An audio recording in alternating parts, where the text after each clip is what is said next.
Дәретті бұзатын жағдайлар. Ең алдымен дәретті бұзатын жағдай ол алдыңғы және артқы жыныс мүшелерінен зәрдің шығуы, яғни үлкен және кіші дәреттің шығуы болып табылады. Екінші, әйел адамдарға және ер адамдарға келетін выделениялар, мәни, мәзи, уәди секілді выделенияларда дәретті бұзады. Келесі, артқы жыныстық мүшеден желдің шығуы. Әйел адамдарда алдыңғы жыныс мүшесінен жел шығатын болса, ол дәретті бұзбайды. Сондықтан да әсіресе жаңадан намаз бастап жүрген кісілер осы нәрсені білмей қайта-қайта дәрет алуы мүмкін. Бірақ бұл сіздердің денсаулықтарыңызға зиян болады. Сондықтан тек артқы жақтан шыққан жел ғана дәретті бұзады. Мейлі ол дауысы шықсын, дауысы шықпасын, иісі бар болсын, жоқ болсын, барлығы дәретті бұзады.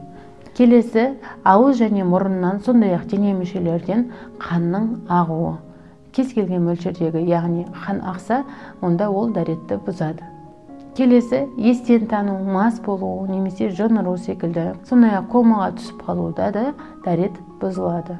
Босану, әйел адам босанған кезде де дәреті бұзылады. Сондай-ақ намазда тұрған кезде басқаларға естілетіндей етіп күлетін болса, онда дәреті бұзылады.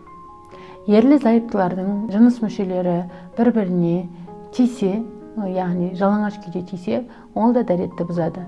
Сондай-ақ әйел адамдар қынабына қойған дәке, немесе қазіргі тілмен айтқанда тампон қойып, және де ол орнынан жылжып кеткен жағдайда да дәрет бұзылады. Және де ұйқы мәселесін айта кетсек, егер де біз бір нәрсеге сүйеніп ұйықтап, немесе намаздан тыс сәждеде жатып ұйықтап қалатын болсақ, онда ол да дәретті бұзылады. Алайда адам орнында отырып, жай ғана қалғып кетіп жатса, ештеңеге сүйенбей, онда оның дәреті бұзылмайды. Міне осы жағдайларда біздің дәретіміз бұзылады, сондықтан да осы мәселелерге сақ болайық.